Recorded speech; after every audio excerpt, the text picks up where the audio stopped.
orang-orang mengatakan bahwasanya waktu itu adalah uang. Bahkan ada yang mengatakan bahwasanya waktu itu adalah emas. Jika dilihat dari sudut dunia, orang-orang yang orientasinya kepada dunia, mungkin bagi mereka seperti itu, bahwasanya waktu itu adalah uang, waktu adalah emas. Akan tetapi dalam Islam, waktu itu lebih berharga daripada emas dan uang. Karena emas dan uang apabila dia hilang, apabila dia habis, maka kita bisa kembali mencarinya.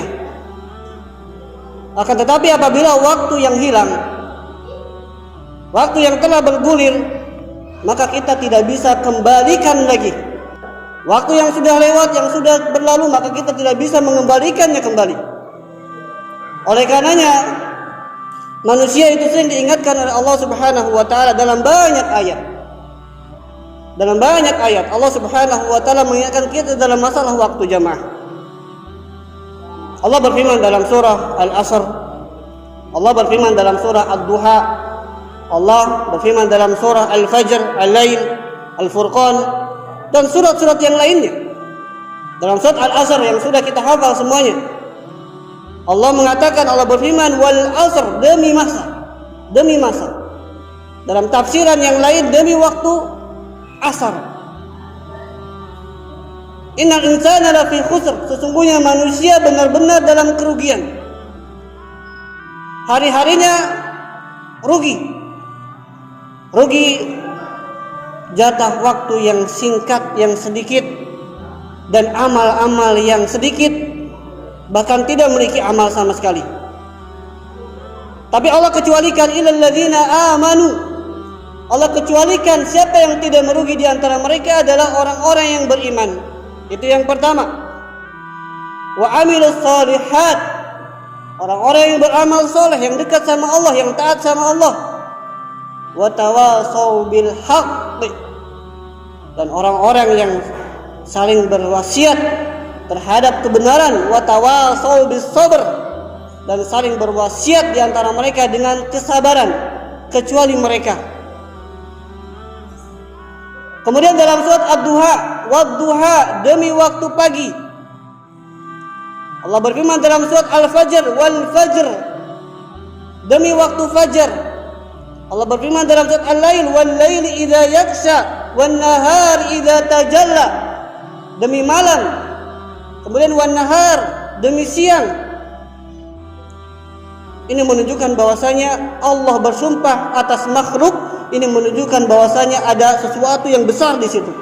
Allah tidak akan bersumpah dengan makhluknya kecuali apabila ada suatu hal yang sangat besar di dalamnya. Oleh karena Allah sering ingatkan kita dalam masalah waktu ini jamaah. Allah berfirman dalam surah Al-Furqan ayat 62, wa huwa alladzi ja'ala al-laila wan nahar khilfatan liman arada ay yadhakkara aw arada syukura. Dan dialah pula, yaitu Allah, yang menjadikan malam dan siang silih berganti. Liman arada ayyadzakkara, bagi mereka orang-orang yang mencari pelajaran, au arada syukura, atau bagi mereka yang ingin bersyukur. Maka dalam ayat ini memiliki dua kandungan.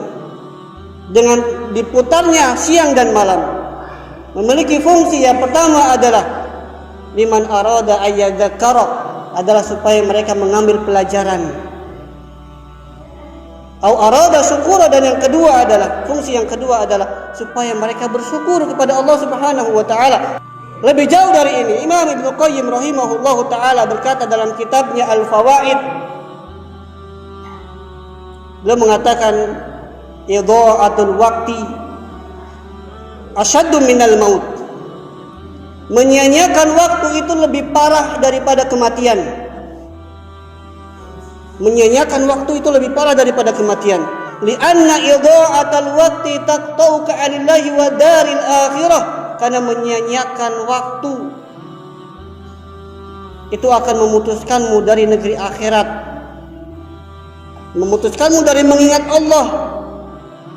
Wal maut yaqtauka 'ani dunya wa ahliha, sedangkan kematian hanya memutuskanmu dari dunia dan isinya saja. Oleh karena Imam Syafi'i juga mengatakan waktu itu ibarat pedang.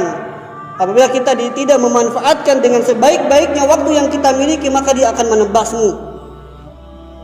Abdullah ibnu Mas'ud radhiyallahu ta'ala juga mengatakan, tidak ada hari-hari yang paling aku sesali melainkan terbenamnya matahari, usiaku berkurang, amalku tidak bertambah.